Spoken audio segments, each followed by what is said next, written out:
Why is it that when we look at Africa, it affects us so? Are we perhaps fascinated by its darkness? Perhaps it's because Africa has a poetry that we can recognize. Poetry that reflects the intense beauty of her violence.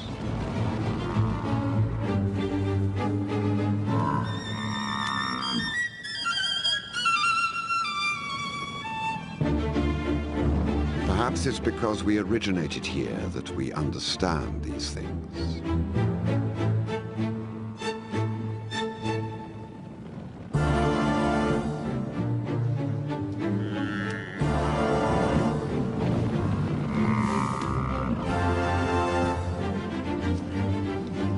Yes, and we know each other.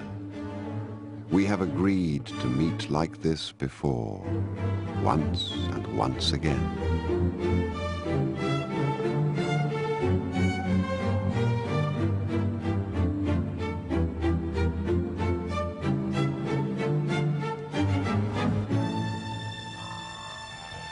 Somewhere in Africa each day something dies. Some lion engages in battle with some large prey and someone loses.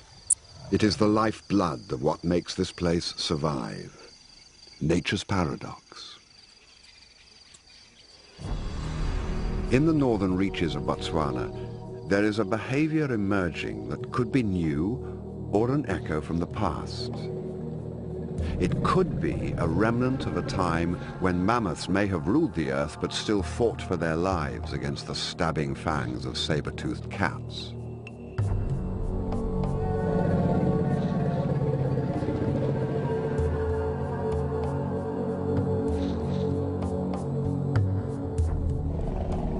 Today, the battle is flaring up again. Ancient behavior or simple opportunism, it's impossible to tell. But these two rivals are like two unstoppable forces of nature careering through the universe towards the inevitable collision.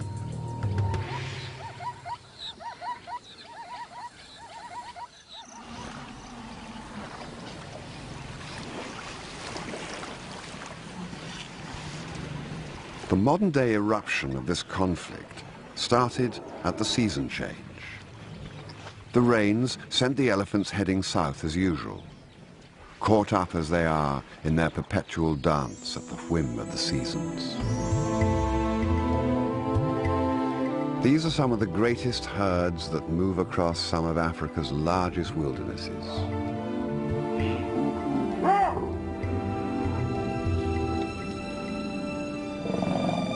And one day, they sense a difference in the air, and they turn back towards the rivers to the north before that slight dryness grows in intensity and catches them out, vulnerable as they are to the devils and dervishes of the dry season. And they run as if they could escape their destiny. But it is Africa that pulls those strings as they set their sights on the first of the series of waterholes ahead.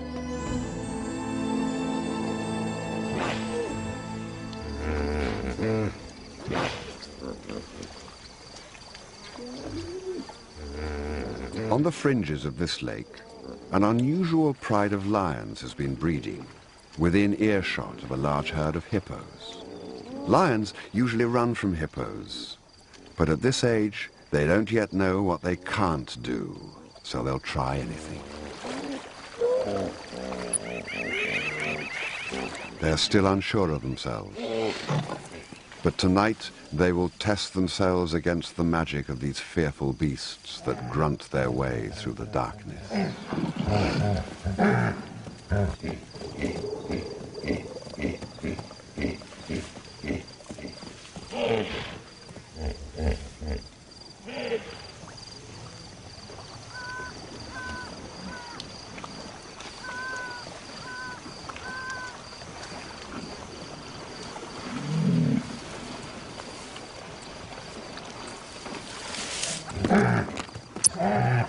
Their behavior is bold and dangerous.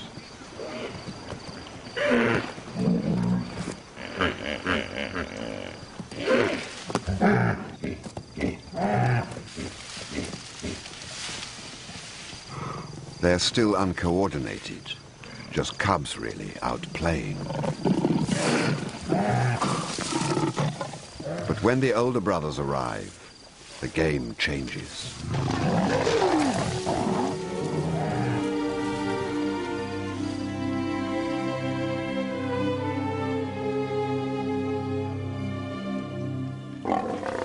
And right here is how it probably all started. This grand adventure, this change within them that set these lions on a course to a different destiny.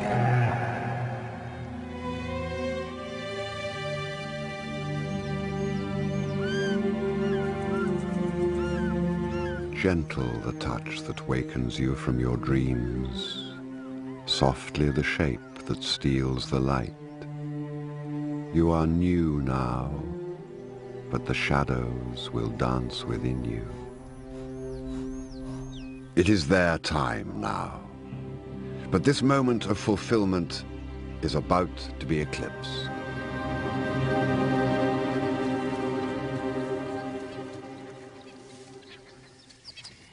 Their fathers have heard the cubs' first success and can sense a change. That first smell of rebellion that will lead to an interest in mating. It won't be tolerated. It can't be tolerated.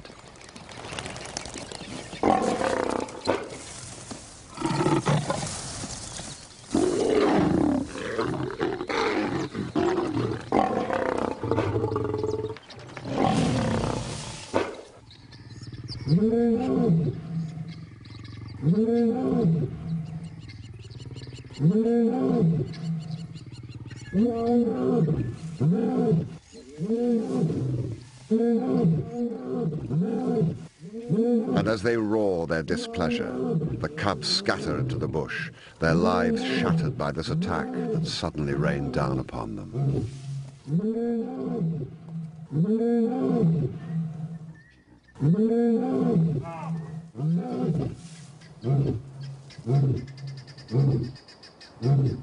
Confused and scared, they set off.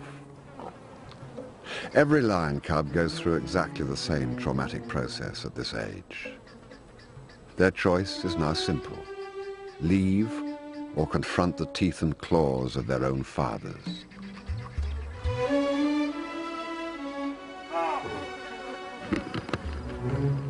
Africa knows about paradise and the wounds of loss. It knows how to look back without turning back.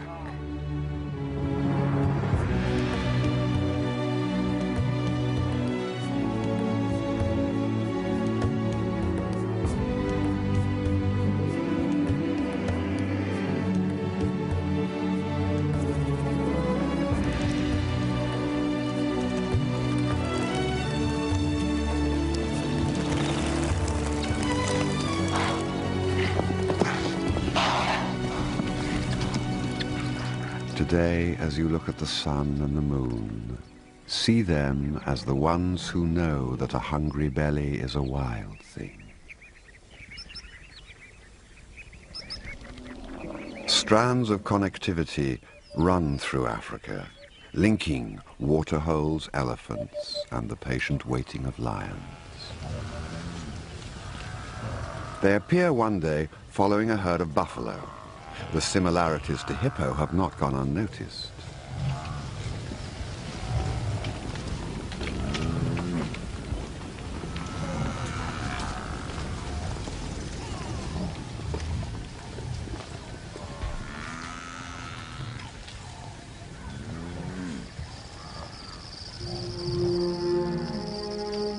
Yes, I know you from inside.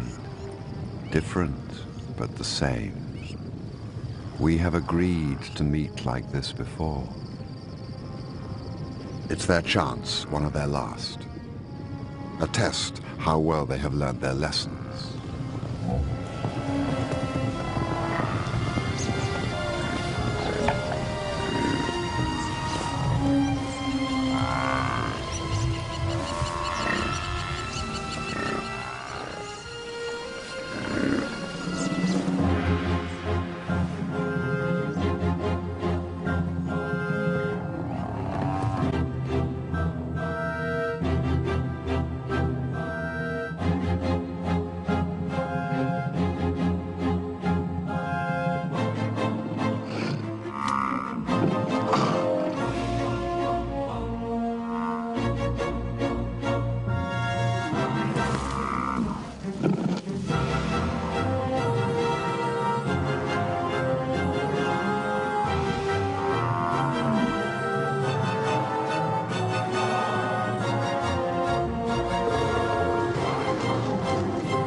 mother's shadows have faded, and they stand naked under the moon.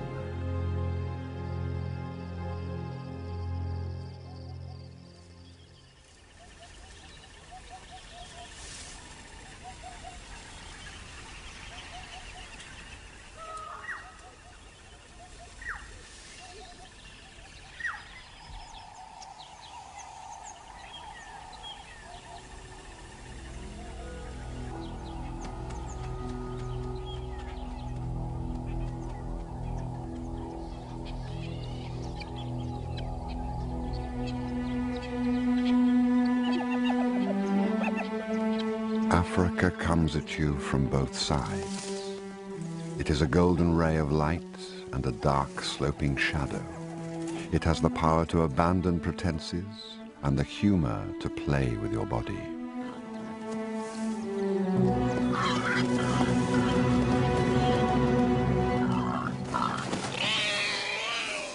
Did no one tell you that you belong to the hungry belly?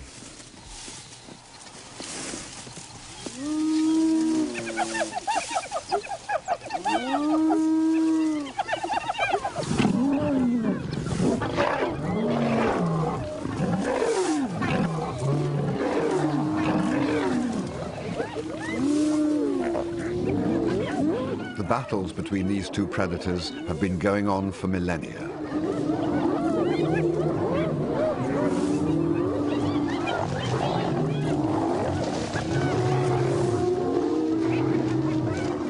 The fractured group of lions is swamped because of their weakness as a working unit, and the hyenas have sensed something of their lack of confidence.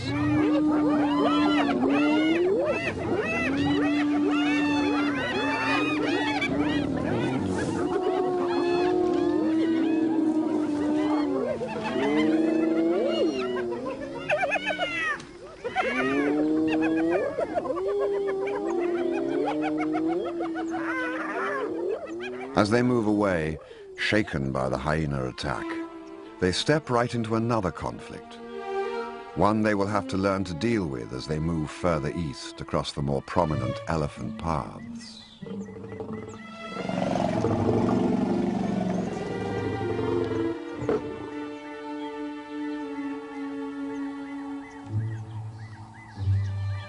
Right now, the young nomadic group could break up and scatter into the wind as lost individuals.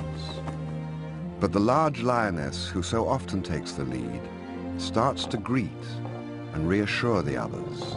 As she does so, she fixes the group together in a social bond, and they become one.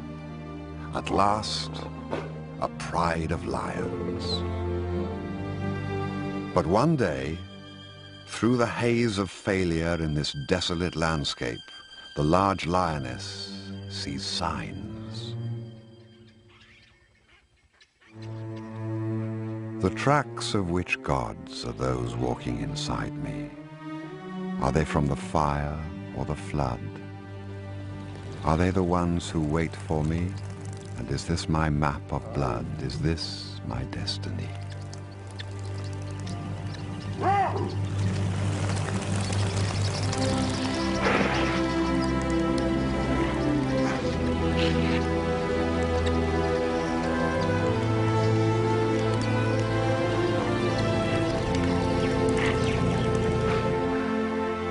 They have arrived. After a journey through some of the hardest country in Botswana, paradise.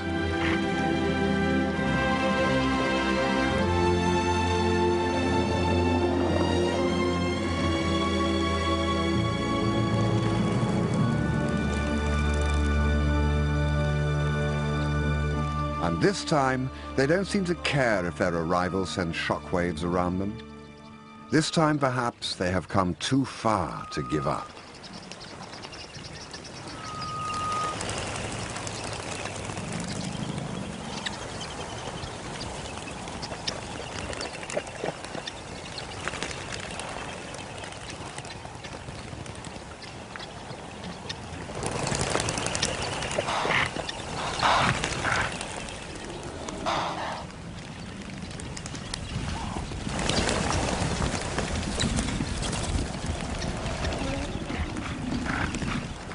But this is a new world, filled with a wild flurry around their heads and giants that rule the land.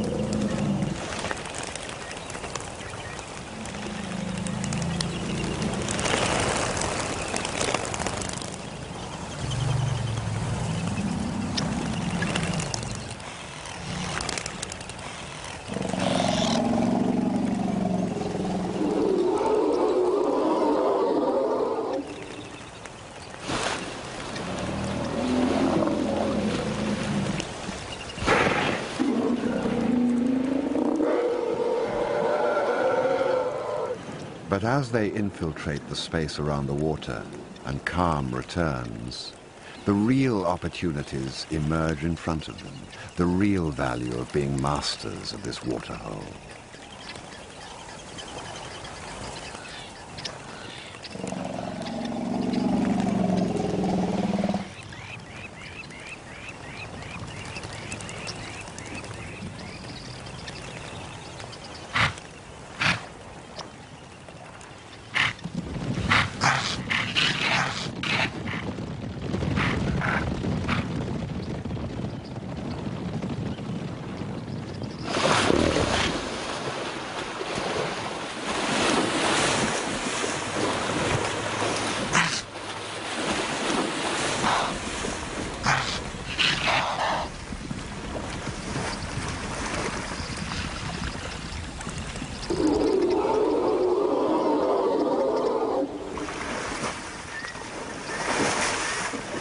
The glorious rewards of struggle and learning are short-lived. What were the chances of such a paradise being unattended? Every prime piece of wild Africa has its territorial male that has seen off many an intruder.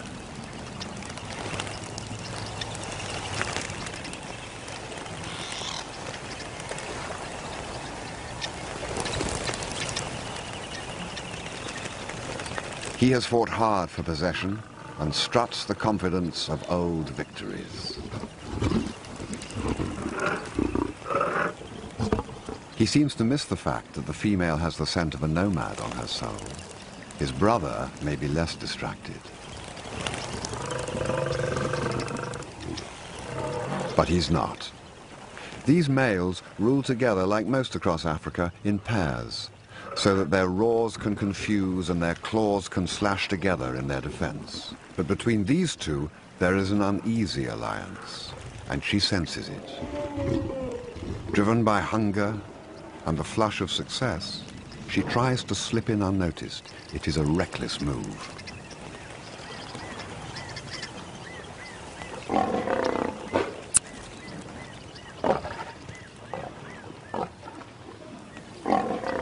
Females have been killed for less.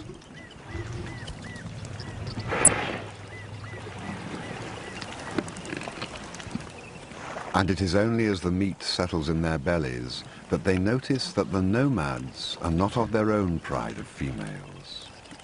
Their lionesses moved south to have cubs a few weeks before, leaving the waterhole vacant for the moment, and their males without huntresses.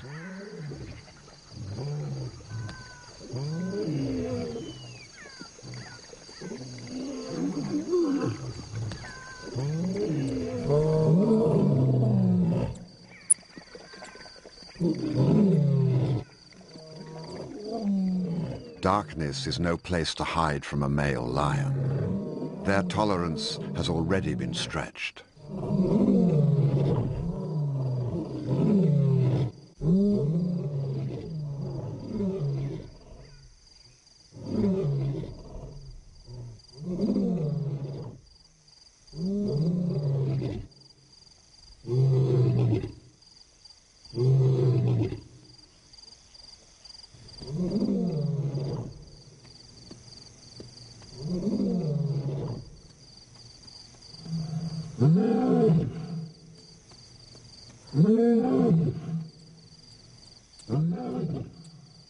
It's now or never. The oldest surviving brother makes a bold initiative, flanking right. His sister, the large female, circles to help, but she is his only support.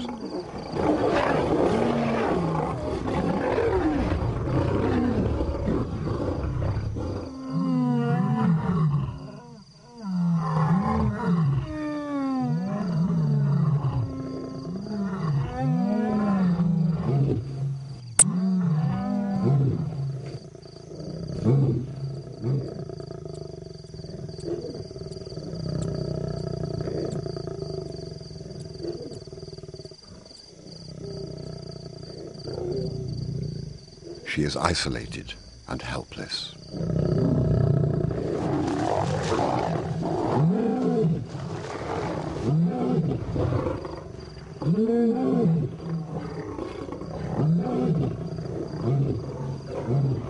The masters are victorious. As they slink off, the young lions leave their oldest brother behind to his fate.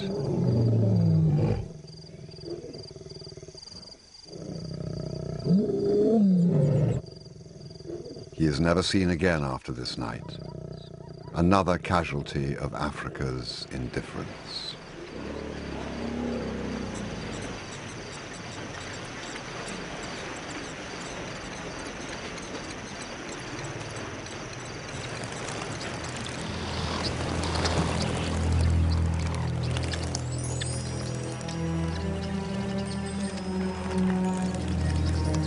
The young nomads are still around, watching and waiting. The males know it.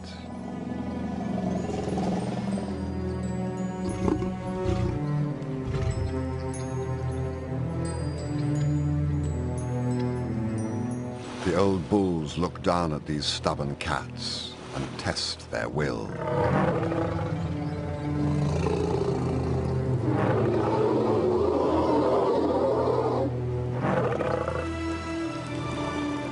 They aren't going anywhere.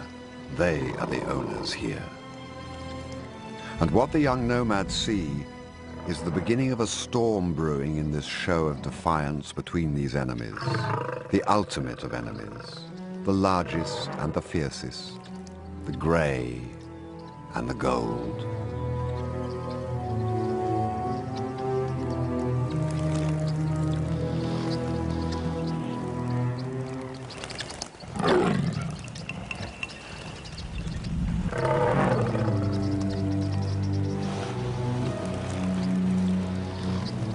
They say that behind every mirror there is a reflection of another face.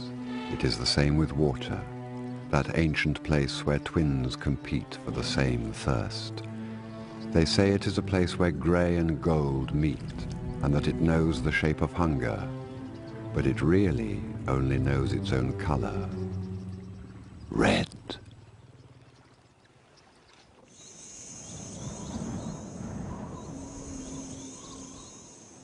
Out here, the heat sucks the moisture out of the earth. The eternal battle is for water.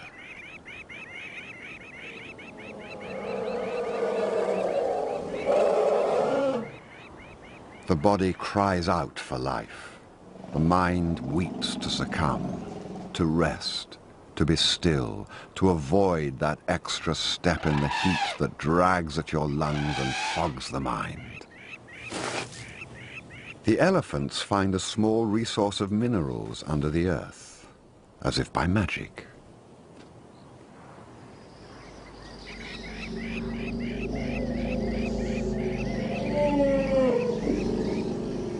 Salts and minerals may not help their thirsts, but it will boost their energy, a last precious find that will sustain them until nightfall and relief, fickle as that African night can be.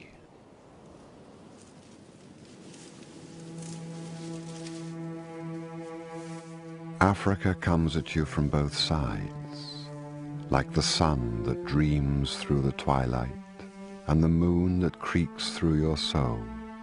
It has two faces, one you see and one you must find. If you find the joyful look, you have looked well. The nomads have stayed, and the males have left their mark on these new females. And with the birth of their cubs, the nomads, those wanderers who crossed the wilderness and lost so much, go through yet another transition. They have become a pride of lions. Strangely, the male's courtship of the females has come with a guarded acceptance of the young males as well. For now, it's unusual, perhaps unique to this isolated waterhole.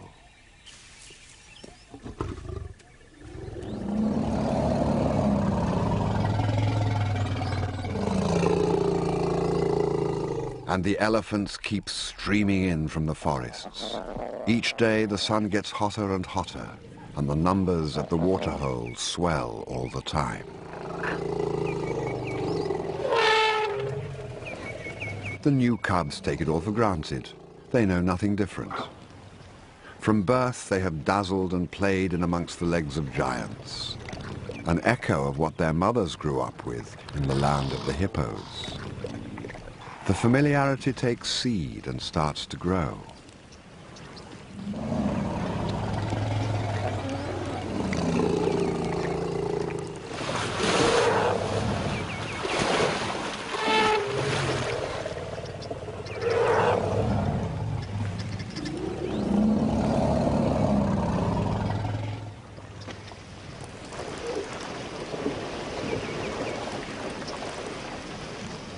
Among the elephants now, a volcanic tension builds up as they struggle and wrestle over the tiny trickle of fresh water.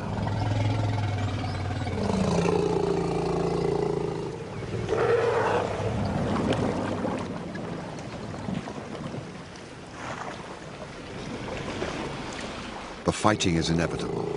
So many bull elephants, so little water, so much potential aggression. Africa, the puppeteer, is at work again.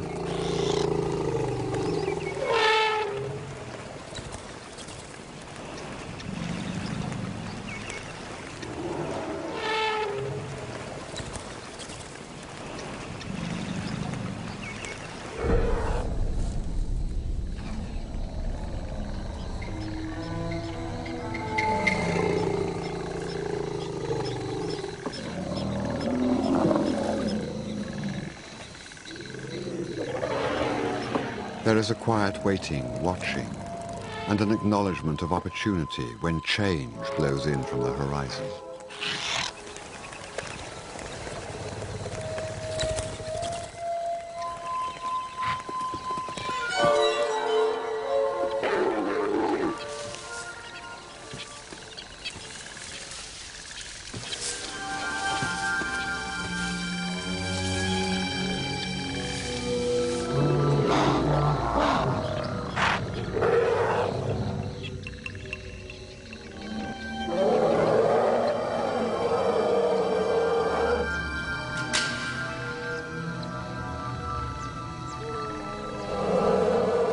Exhausted by a long life and a short supply of water, an elephant collapses under the force of a 6-ton body blow.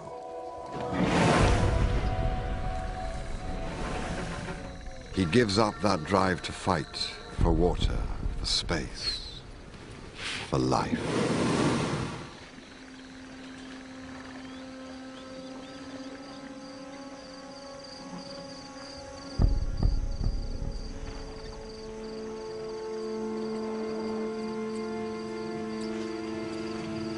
Immediately, calm descends, the sort of calm that comes when the wind drops and the waves stop crashing.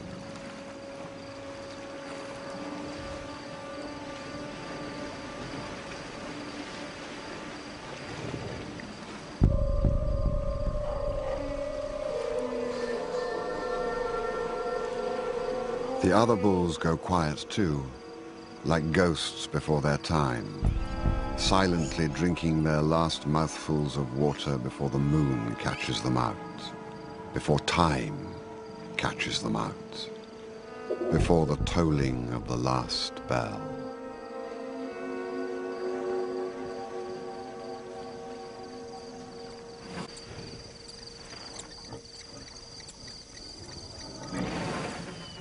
The horrors we feel are simply the currency of the night here, as it was, as it is now, and as it ever will be.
Africa is the wild tongue. It knows the horrors of the last breath, and when a shining light goes out, when darkness descends at midday, and nothing is ever the same as it was before.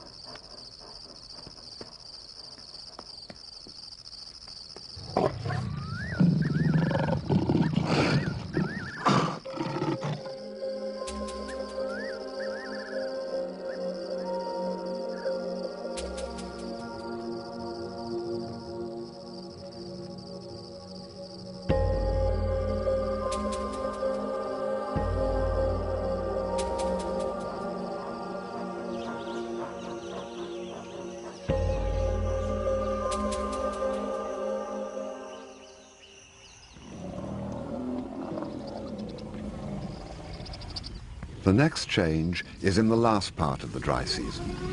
Breeding herds of females and calves have made it to the next water. It is the only water for 70 miles in any direction. But this is a special waterhole, and their arrival is eagerly awaited.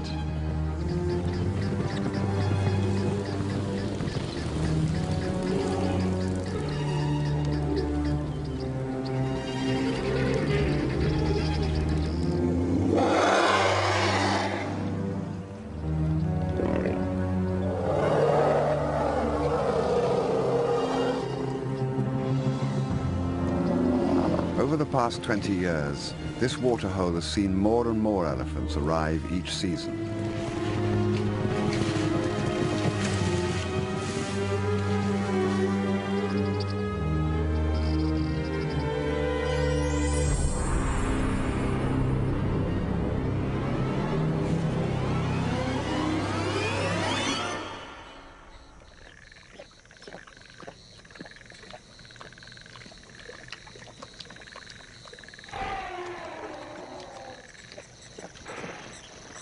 But these herds are also captive to their own thirsts. The coolness of the twilight renews their hopes, and the smell of water tempts them back in.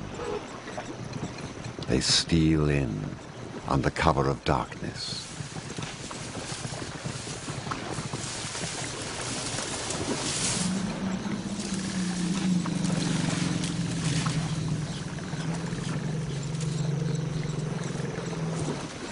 But the elephants make a fatal mistake, the mistake of underestimating your enemy.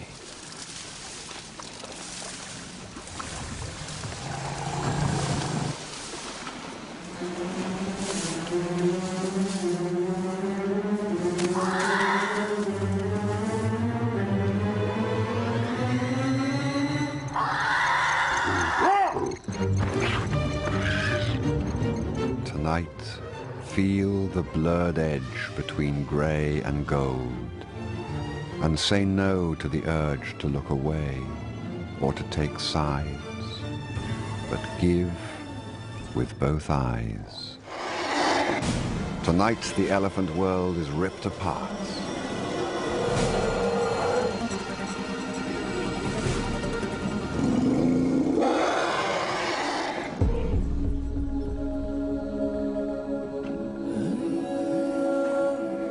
Over the next few weeks, they attack herd after herd.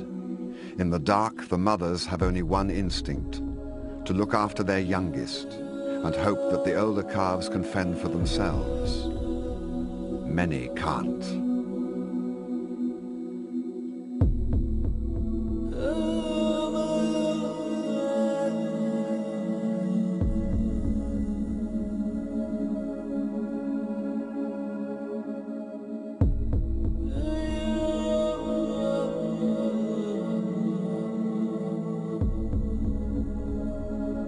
For the lions and their cubs, it is the success of successes. A few months ago, they were wandering nomads. After weeks of this persistent slaughter, the area is littered with the bones of the silent victims. Small elephants separated from their mothers in the darkness and recycled back from where they came. Their thirst drives still more elephants into the waterhole in a slow trickle of grey shapes. As they arrive, they are watched carefully. The lions look into each fresh batch of elephants as if they could see through the skin, looking deep, beyond the bones and muscle, piercing the soul for any sign of weakness.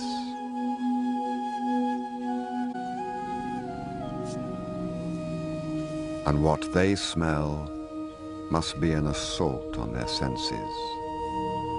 The silence shouts out the horror of those nights.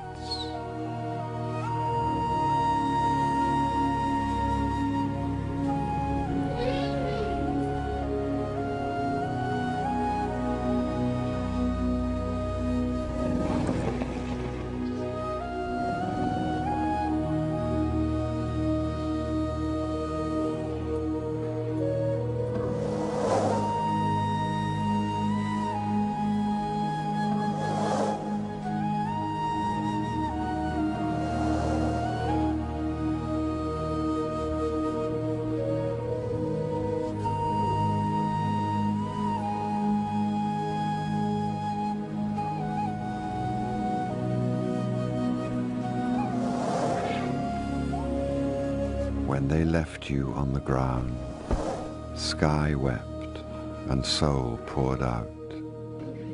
There is no healing silence that can replace your sweet fragrance.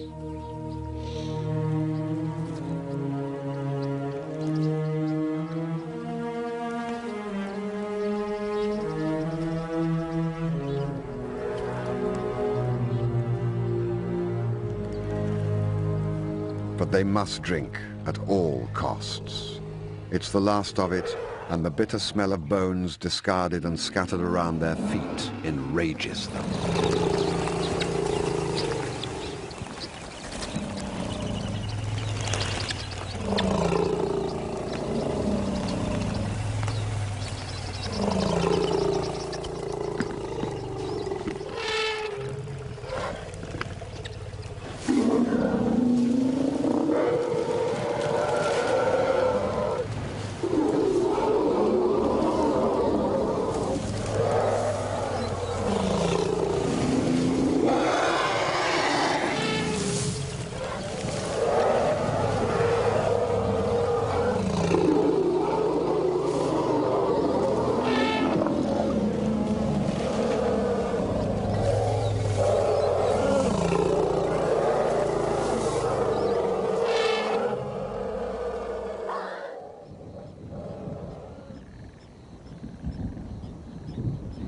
For the lions, the window of opportunity is slowly blowing closed. The distant rumble beats its music clearly. The elephant hunting time is nearly over. When the rains come, the balance will shift again. The herds and their enticing calves will stop arriving from the interior, and for a few desperate months the lions will be alone.